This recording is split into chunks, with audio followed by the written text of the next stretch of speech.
बिस्मिल्लाहिर्रहमानिर्रहीम, अस्सलाम वालेकुम। मैं हूं ईसा नकवी। आज हफ्ता 4 फरवरी है। अब तकरीबन ये बात तय है कि ये मुल्क ऐसे नहीं चल सकता। इस हुकूमत के बस की बात नज़र नहीं आती। मामलात सिर्फ दो ही सूरत में आगे बढ़ेंगे, या तो इस हुकूमत को घर भेजने के लिए फ़ौज खुद आ जाएगी इक़्तिदार में, या फिर पाकिस्तान में इंतखाबात का ऐलान कर दिया जाएगा। अगर इंतखाबात का ऐलान होना है तो फिर उसमें भी दो सूरतें मौजूद हैं। एक कि फिल फौर अगले 2 से 3 महीने में इलेक्शंस की तारीख दे दी जाए, या फिर इलेक्शंस अपने वक्त में हो। लेकिन जब ये तय है कि इलेक्शंस अपने वक्त पर होंगे तो मुस्लिम लीग नून और पीडीएम में शामिल जमातें किस बयानिए के तहत इलेक्शन लड़ेंगी, उनके पास कौन सी ऐसी चीज़ मौजूद है जो वो आवाम के पास लेकर जाएंगी।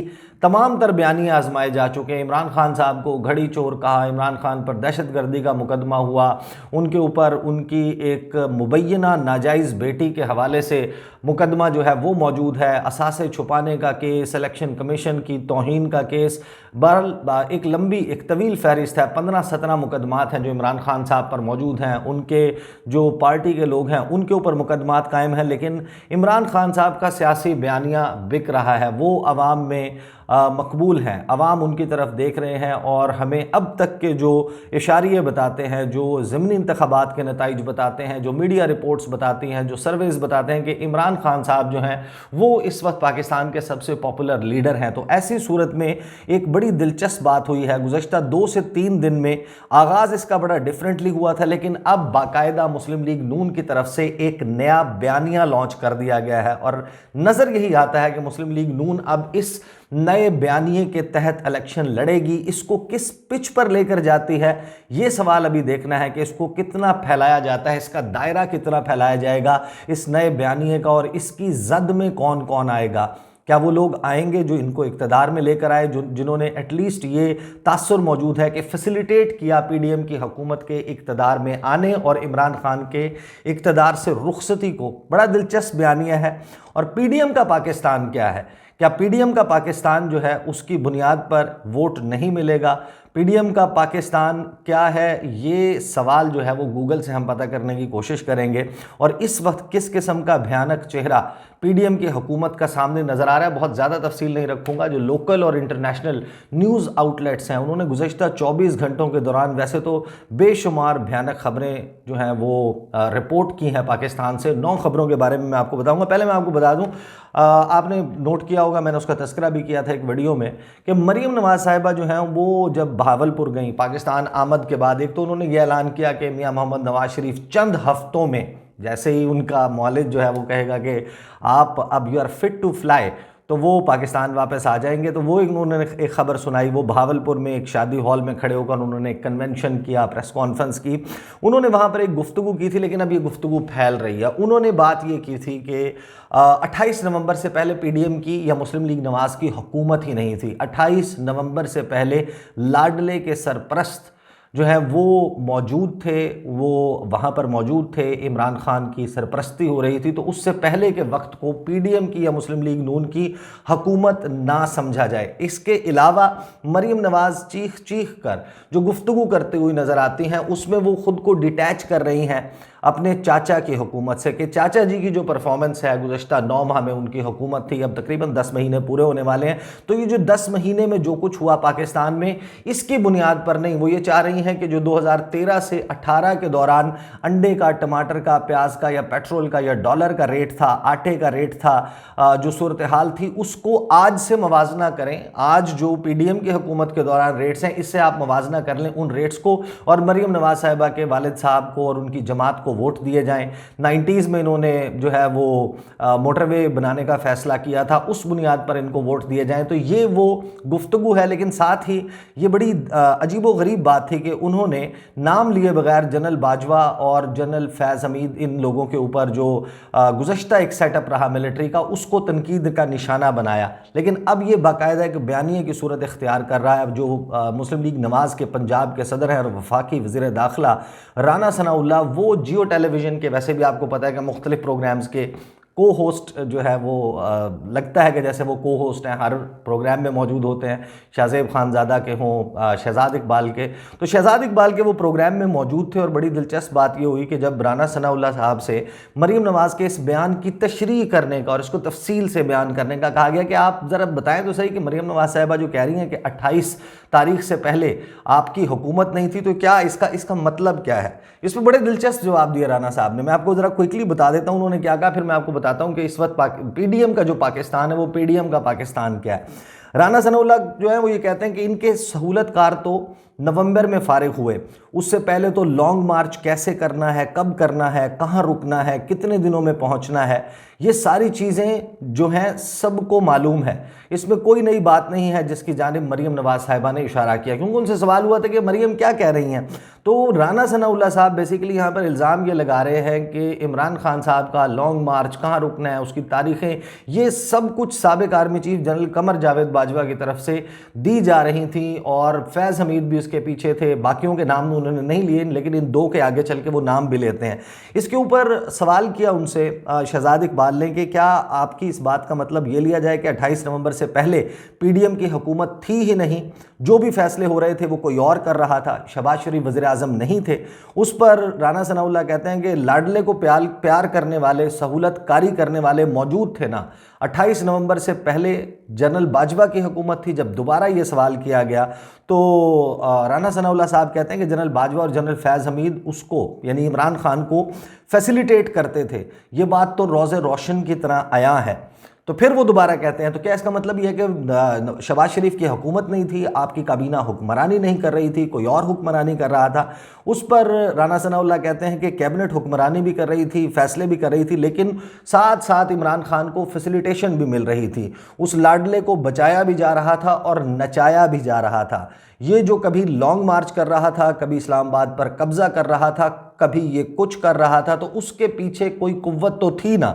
साथ ही जो है वो ये भी कहते हैं कि सारा एजिटेशन इमरान खान साहब से करवाया जा रहा था, लॉन्ग मार्च करवाई जा रही थी कि आगे जाना है, पीछे जाना है। ये सब मामला आर्मी चीफ की तैनाती से मुतल्लिक था। जो सारा गंद इमरान खान ने किया वो किसके कहने पर किया, ये इशारों के नायों में बात चल रही है। उसके ऊपर शहजाद इकबाल कहते हैं ज़रा आप खुलकर बताएं ना कि क्या आप ये कह रहे हैं कि ये सब कुछ साबिक आर्मी चीफ कर रहे थे। तो राना सनाउल्लाह मुस्कुरा कर कहते हैं देखें ये सब तो आपको भी मालूम है। वो कहते हैं नहीं मुझे नहीं मालूम, आप बताएं, आपकी बात ऑफिशियल हैसियत रखती है, मुझे तो जो मालूम है वो है। ज़रा आप भी बताएं कि आपको क्या मालूम है कि वो जिनके बारे में आप कह रहे हैं कि वो फैसिलिटेशन कर रहे थे वो तो रिटायर हो रहे थे ना। जनरल बाजवा के बारे में उन्होंने कहा। तो उस पर राना सनाउल्लाह साहब ने बड़ी इंटरेस्टिंग बात की। उन्होंने कहा कि आपको किसने कहा कि वो रिटायर हो रहे थे। तो फिर शहजाद इकबाल कहते हैं रिटायर नहीं हो रहे थे वो। तो राना सनाउल्लाह कहते हैं कि जी नहीं हो रहे थे वो, यानी कि बाजवा साहब के हवाले से उन्होंने कहा कि वो रिटायर नहीं हो रहे थे। उसके ऊपर शहजाद इकबाल कहते हैं कि क्या आपकी हुकूमत एक और एक्सटेंशन दे रही थी जनरल बाजवा को, या वो चाह रहे थे कि एक और एक्सटेंशन मिल जाए उनको। तो उस पर राना सनाउल्लाह कहते हैं कि आपने देखें जितनी बात पूछी थी वो मैंने बता दी। रिटायरमेंट की डेट जब आना थी तो रिटायर तो होना था। फिर इसके बाद राना सनाउल्लाह जो है वो बात को गोल कर जाते हैं कि बात इस वक्त उस वक्त नहीं की हमने तो हम अब क्यों करें। और लॉन्ग मार्च जो है वो सिर्फ कोई एजिटेशन नहीं था, इसके पीछे बड़े मज़मूम मकासद थे।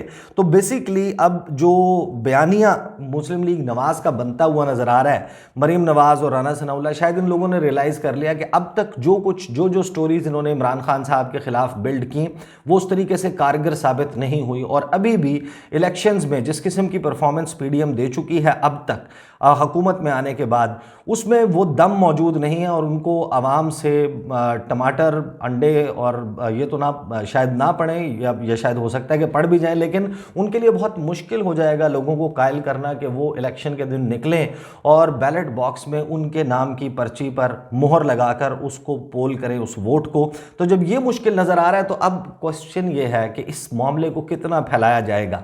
मरीम नवाज़ से बात शुरू हुई, राना सनाउल्लाह पर आ गई। पहले दिन नाम नहीं लिया गया था, अब नाम लिए जाने लग गए हैं। और उसके बाद ये कौन कौन सी बातें खोलकर सामने लाएंगे ये तो आने वाले दिनों में देखना होगा। लेकिन जिस तरीके से मुस्लिम लीग नवाज़ अपने चाचा की, यानी कि मरीम नवाज़ साहब अपने चाचा की हुकूमत से ख़ुद को डिटैच कर रही हैं, वो चाचा का पाकिस्तान कैसा है।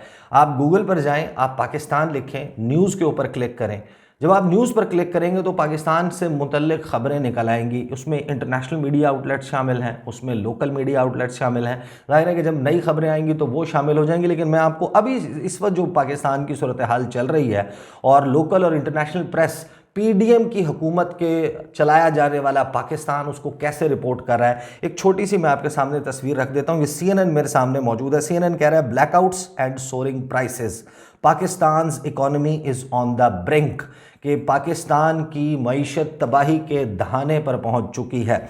इस वक्त ब्लैकआउट्स चल रहे हैं पाकिस्तान में, बिजली की, गैस की लोड शेडिंग है और प्राइसेस का, कीमतों का, अशियाए खुर्दोनोश की कीमतों का एक तूफान है जो थमने का नाम नहीं ले रहा। और बड़ी वेल क्राफ्टेड स्टोरी है जो इस पाकिस्तान में हर शहरी की कहानी बयान कर रही है। उसके बाद नेक्स्ट स्टोरी मेरे सामने मौजूद है डॉन की, जो कह रहा है कि Pakistan forex reserves with SBP drop to a 9-year low of $3.09 billion, यानी कि पाकिस्तान के जो ज़र मुबादला के ज़खायर हैं वो 9 साल की कम तरीन सतह पर यानी कि $3.09 अरब पर पहुंच चुके हैं।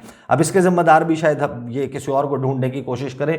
हुकूमत सबको मालूम है कि हुकूमत पीडीएम की है, मुस्लिम लीग नवाज़ उसमें सबसे लीडिंग ड्राइविंग सीट के ऊपर मौजूद है, शहबाज शरीफ वज़ीर आज़म हैं, उनकी मर्ज़ी के वज़रा मौजूद हैं, हर दिन वो कैबिनेट में इजाफा किए जाते हैं, अखराजात हुकूमत के बढ़ाए जा रहे हैं और साथ में इस्लामाबाद में गरीबों के ठेलों के ऊपर बुलडोज़र भी चलाए जा रहे हैं। लेकिन सूरत हाल जो है वो अब जियो न्यूज़ मेरे सामने मौजूद है और जियो न्यूज़ ये कहता है कि डॉलर मज़ीद महंगा होकर $276.58 की बुलंद तरीन सतह पर पहुंच गया। पाकिस्तान की तारीख में कभी रुपए की वैल्यू इतनी कम नहीं हुई। रुपए की कदर जो है वो डॉलर के मुकाबले में इस वक्त अंदाज़ा लगाइए 276.58 रुपए, यानी कि जो ये कीमत है ये पाकिस्तान की तारीख में बुलंद तरीन सतह है डॉलर की। फिर जियो न्यूज़ वंस अगेन उनकी अंग्रेज़ी की जो वेबसाइट है वो उस पर लिखते हैं कि Pakistan oil industry on brink of collapse as liquidity crunch worsens, कि इस वक्त जो मुआशी सूरत हाल जिस हद तक तबाह हुई है और जो डॉलर की अदम मौजूदगी है और रुपए की वैल्यू में कमी है उसकी वजह से पाकिस्तान की जो ऑयल इंडस्ट्री है वो ब्रिंक ऑफ कोलैप्स यानी कि तबाही के दहाने पर पहुंच गई है। अगली खबर वंस अगेन जियो न्यूज़ वो ये कह रहा है कि आईएमएफ ने पेट्रोल पर टैक्स, इदारों की निजकारी समेत पाकिस्तान के सामने नए मुतालबात रख दिए। एक्सप्रेस ट्रिब्यून क्या कह रहा है उसमें शहबाज राना रिपोर्ट कर रहे हैं कि exports remittances to stay lower, कि इस साल पाकिस्तान की ना सिर्फ ये कि बरामदाद वो कम रहेंगी बल्कि जो पाकिस्तान में रेमिटेंसेस आते हैं, जो गैर मुल्की ज़र मुबादला हमारे जो तारकीन वतन हैं, जो ओवरसीज़ पाकिस्तानीज़ हैं वो भेजते हैं, वो भी कम रहेंगे। अब इसके ज़िम्मेदार कौन है? आईएमएफ के हवाले से बीबीसी जो है वो अब इंटरेस्टिंग रिपोर्ट्स छाप रहा है। वो हमें ये बता रहा है कि आईएमएफ क्या है और ये पाकिस्तान जैसे, यानी ये शर्म की बात है, पाकिस्तान के हवाले से नहीं, पाकिस्तान जैसे मुल्क, यानी पाकिस्तान के जिस तरह कहते हैं ना to look down upon someone, हकारत के साथ देखना कि पाकिस्तान जैसे मुल्कों को मुआशी मुश्किलात, पाकिस्तान जैसे मुआशी मुश्किलात के शिकार ममालिक को कर्ज क्यों देता है। इस वक्त पाकिस्तान के लोगों को आईएमएफ, जाहिर है कि एक हॉट सब्जेक्ट है, बताया जा रहा है कि आईएमएफ क्या है। ARY न्यूज़ कह रहा है जनाब मुल्क में पेट्रोलियम मसनूआत का बहरान सर उठाने को तैयार है। इसके बाद वंस अगेन जियो न्यूज़ जो है वो ये रिपोर्ट कर रहा है कि पेट्रोल मजीद 30 रुपए लीटर महंगा होने का इम्कान है। इस वक्त जो बात चल रही है आईएमएफ के साथ, जो 855 अरब रुपए इकट्ठा करना है, वो अगर लेवी की मद में, क्योंकि लेवी आप एक हद तक ले जा सकते हैं, उसके बाद आप कहाँ लेकर जाएंगे, वहाँ से भी पूरा नहीं होता तो फिर 17% GST जनरल सेल्स टैक्स जो है वो लगाया जाएगा, क्योंकि लेवी के हवाले से कुछ हिस्सा उसमें सूबों को जाना होता है। तो फिर जब आप सेल्स टैक्स लगाएंगे तो सेल्स टैक्स पर वफाकी हुकूमत जो पैसे इकट्ठा करना चाह रही है तो उसमें 17% टैक्स का मतलब यह है कि अभी 35 रुपए का एक झटका आवाम को दिया गया है पेट्रोल प्राइसेस की मद में, और अब 17% GST का मतलब यह होगा कि 30 रुपए पेट्रोल की कीमत जो है उसमें इजाफा होने जा रहा है। ये इस वक्त भयानक चेहरा है पीडीएम की हुकूमत का, और ख्वाहिश ये है, अब लाडला कौन है ये भी डिसाइड करना होगा कि लाडला असल में है कौन। तो जो अनोखा लाडला है इस वक्त इस मुल्क में, मुस्लिम लीग नवाज़, वो ये चाहती है कि इन खबरों को पसे पुश्त डाल दिया जाए, इस हुकूमत की परफॉर्मेंस को काउंट ना किया जाए, ये समझा जाए कि 28 नवंबर से पहले तो इनकी हुकूमत नहीं थी, जो कुछ कर रहा था वो किया जा रहा था वो जनरल बाजवा की तरफ से किया जा रहा था, और हम जो है वो हमें पुरानी बातों के ऊपर, पुराने जो परफॉर्मेंस थी या कीमतें थी उसकी बुनियाद पर वोट दिए जाए। नया बयानिया देखते हैं इसको अवाम में मकबूलियत मिलती है या नहीं। These are the details. अगली वीडियो में मुलाकात होगी, मुझे इजाज़त दीजिए। अल्लाह हाफिज़।